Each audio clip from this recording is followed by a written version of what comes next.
Good afternoon, everyone. My name is Amber. On behalf of all of us here at SeaWorld San Diego, we'd like to take this time to show our support to the men and women of our armed forces. We proudly welcome you and your families, and at this time ask that any member of the U.S. military, past and present, and the armed forces of our allies from around the world to please rise and remain standing. We thank you for your service.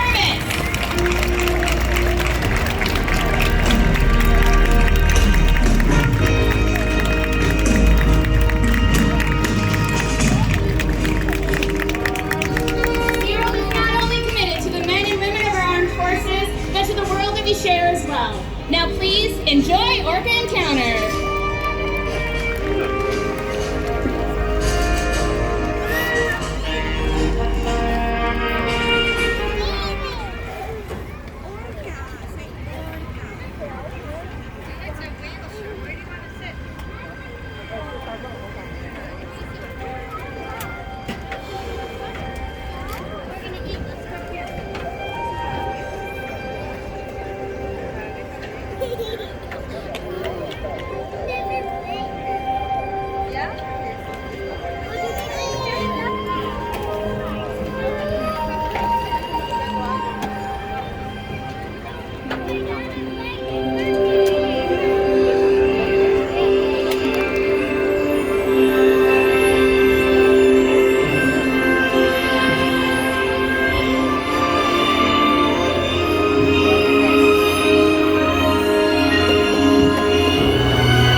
Interconnected ocean, a vast blue expanse critical to life on Earth. And there's no better animal to represent the story of the ocean with all its splendor and uncertainty than the killer whale, or as it's scientifically known, the Orcinus orca. The orca lives in every corner of the ocean, from the Arctic to the Atlantic, the Southern to the Indian, to the mighty Pacific and beyond. If they do it right, I'm getting on the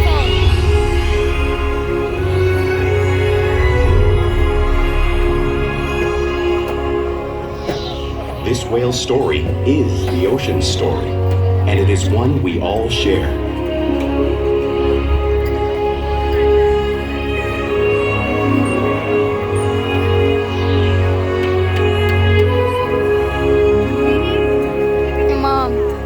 Welcome to SeaWorld's Orca Encounter.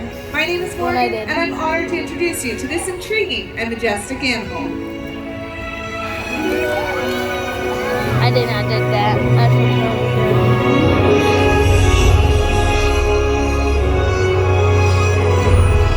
Love that. Mom. You not did There's nothing like seeing a killer whale up close and learning about them and their natural behavior. We hope this Orca Encounter will help give you a better understanding of these amazing animals and all that they represent.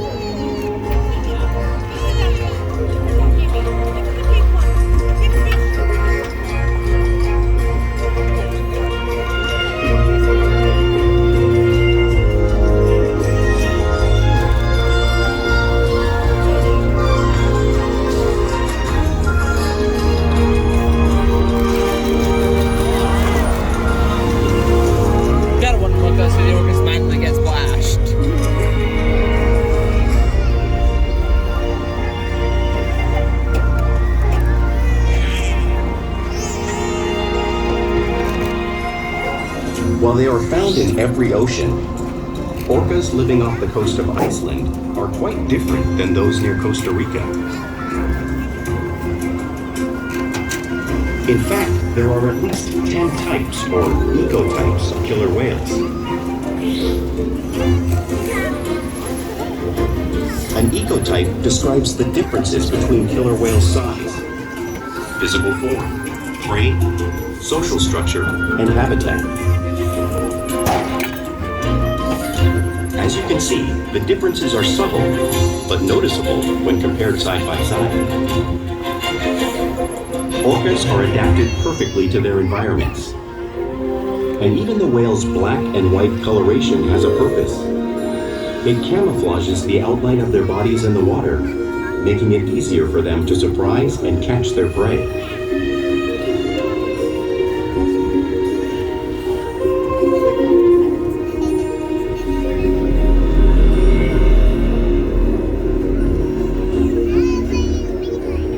When viewed from above, the black of the whale blends in with the dark depths of the ocean.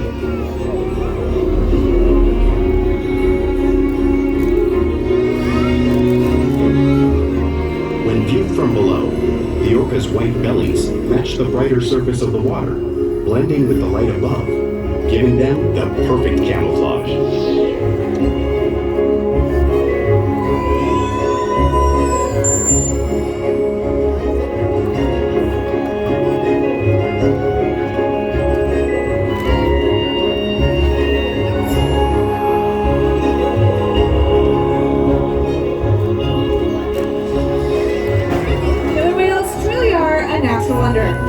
Shuka's going to help me show you some of their physical characteristics.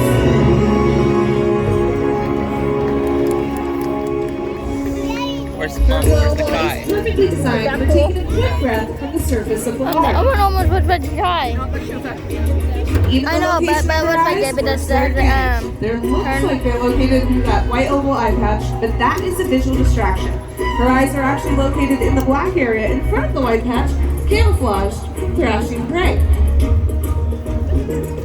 Which orca do they feature on the screen? The fin on the whale's back is called a dorsal fin and is mainly used to help regulate body temperature as well as stabilize killer whales while they Those swim. none of the one they actually There's have. no boner muscle, so you may notice that it curves over time. Unlike the pectoral flippers, which have 5 bony digits in them, just like the human hand. Pectoral flippers are mainly used for steering and stopping.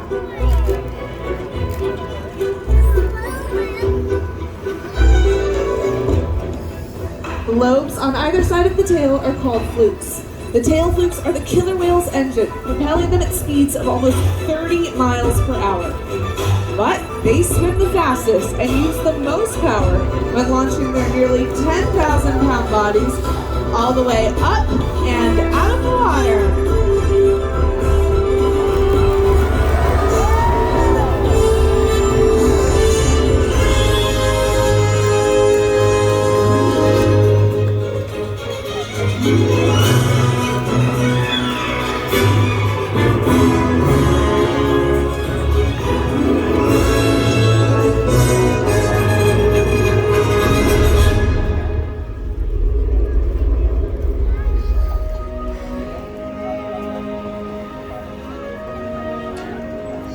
Killer whales are highly social animals with a well-defined social structure. An orcapod is always led by a female.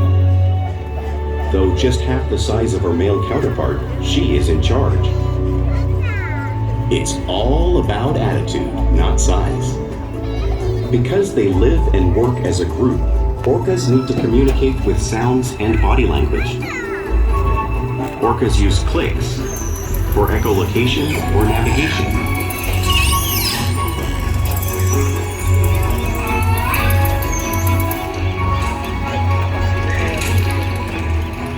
Whistles to socialize in the pod. And calls for group coordination and hunting.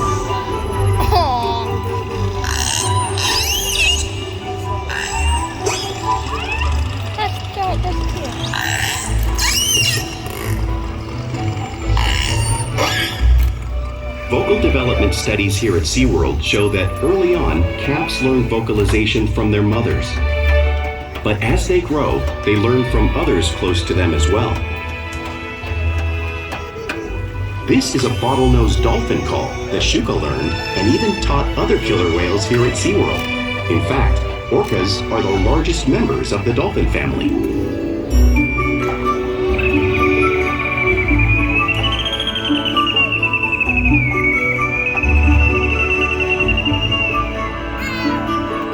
Whales here and in the wild use vocalization to communicate all the time.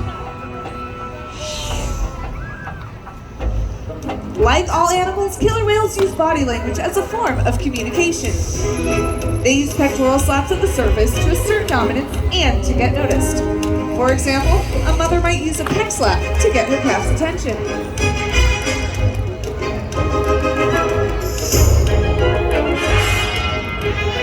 But when they really want to be heard, they breathe.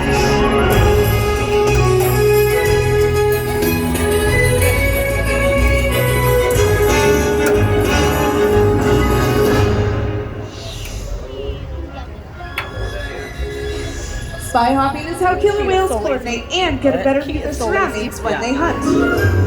Wait, there. Wait, him?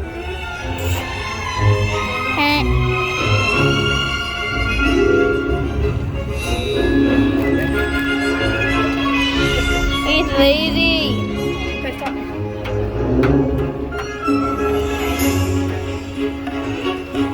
Fluke slaps are another form of communication that killer whales use in the wild.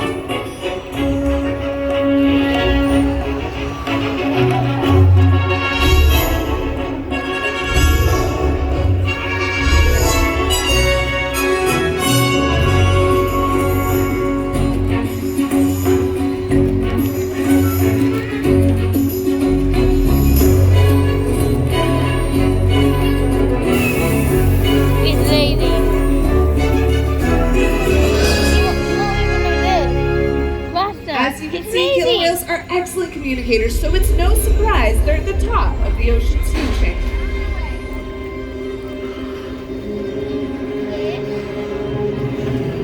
Killer whales work together to rear their young, protect their pod, and most importantly, pursue and catch their prey.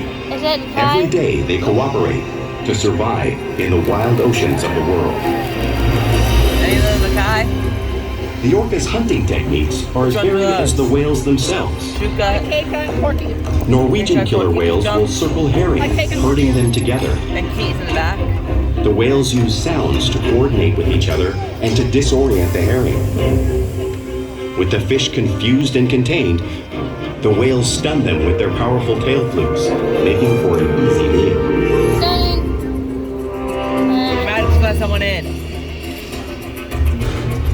Yeah, let's let them exit. These two. Look at the whales.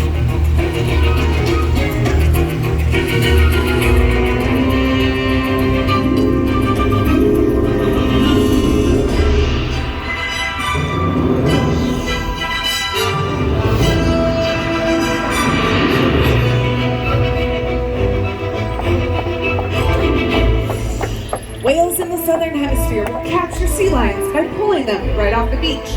Watch as Corky demonstrates a similar behavior right here at the front of the pool. Orca Encounter. Orca. What?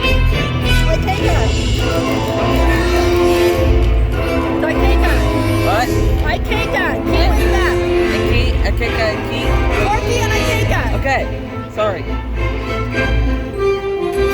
Orcas will actually create waves that wash over the ice, knocking unsuspecting seals into the water. Watch as I wave-making technique, showing off some of the impressive and complex hunting behaviors killer whales have developed around the world.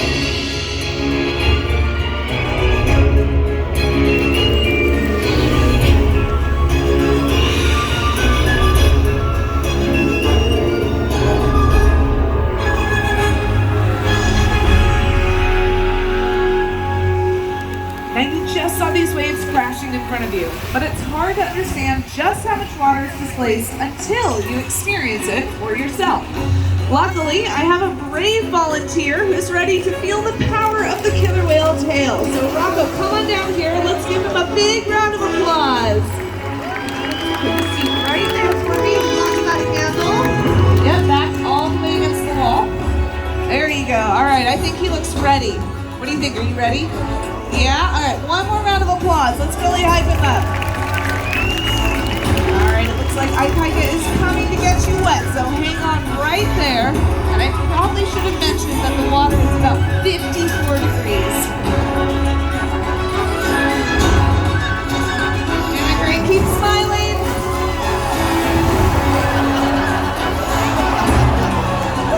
Double damage. Awesome job!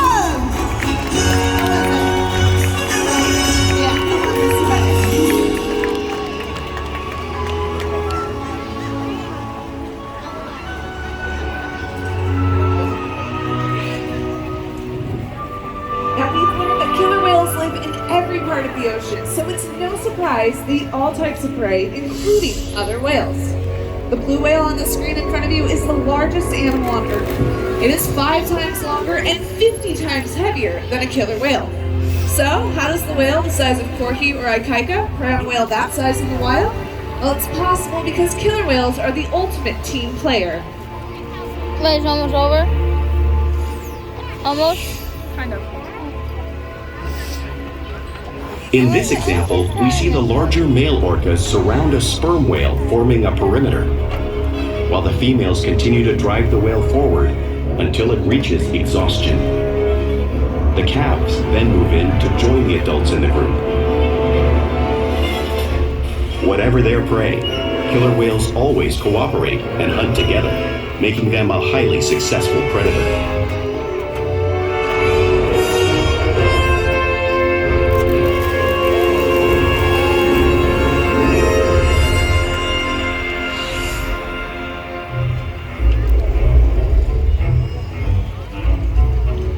Play is an important part of everyday life for a killer whale. It's how they teach young whales to hunt and to practice their skills as they grow. Killer whales spend a lot of time interacting and showing off their playful sides, both in the wild and right here at SeaWorld.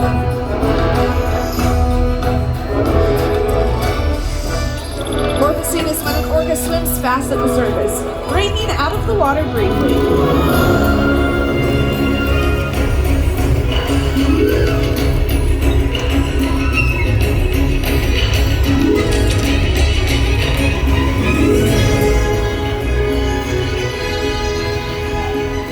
You'll often see them doing this when riding in the wake of a boat or when surfing in a wave.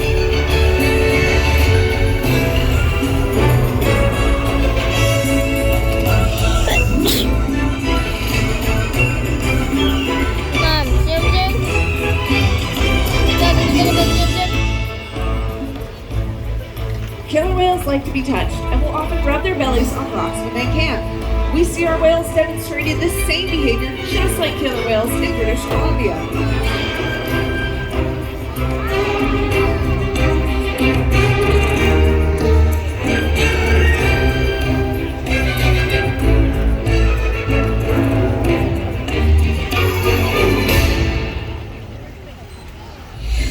You'll also see killer whales imitate each other in the wild.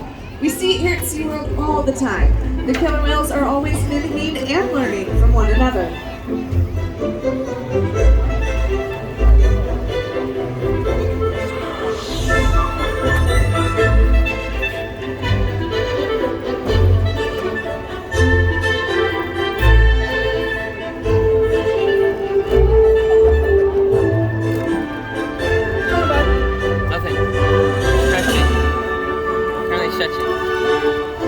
Now, playful behavior does have a purpose. For example, a tail whip is used in hunting to stun fish. But today, I think these whales might just be stunning all of you.